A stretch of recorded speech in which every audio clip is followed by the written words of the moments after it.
Sorotan lain, Saudara Presiden Prabowo Subianto memberikan kesempatan dan mengaku akan memaafkan para koruptor apabila mereka mengembalikan uang rakyat yang telah dicuri.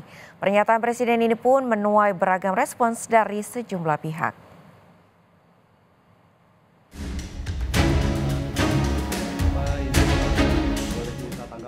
Presiden Prabowo Subianto melempar pernyataan tentang peluang pengampunan bagi koruptor yang bersedia mengembalikan hasil korupsi.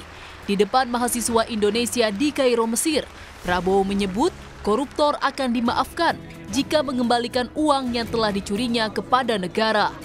Hai para koruptor atau yang merasa pernah mencuri dari rakyat, kalau kau kembalikan yang kau curi,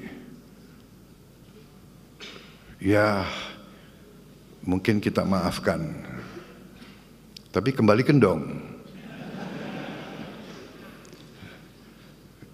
Nanti kita beri kesempatan cara mengembalikannya, bisa diam-diam supaya nggak ketahuan. Mengembalikan loh ya, tapi kembalikan. Saya dalam minggu-minggu ini, bulan-bulan ini, saya dalam rangka memberi, apa istilahnya tuh, memberi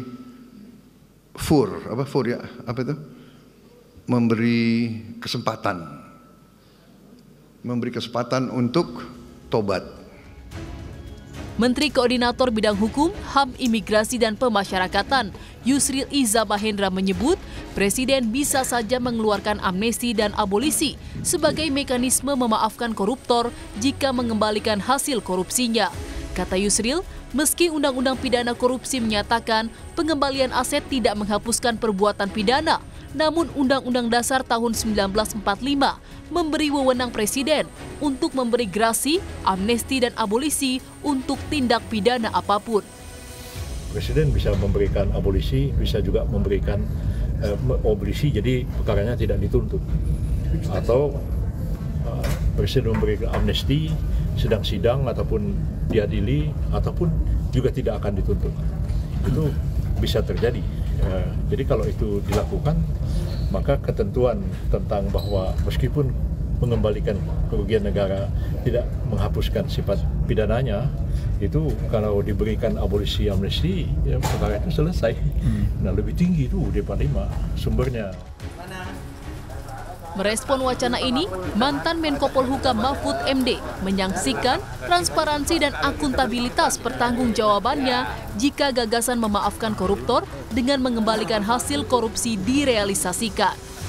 Itu berisiko ya, kalau misalnya memaafkan korupsi, lalu apalagi dengan diam-diam, lalu asas pemerintahnya yang dua saja, menyangkut akuntabilitas. Pertanggungjawabannya gimana? Siapa yang melapor dan korupsi apa dan apa jumlahnya benar?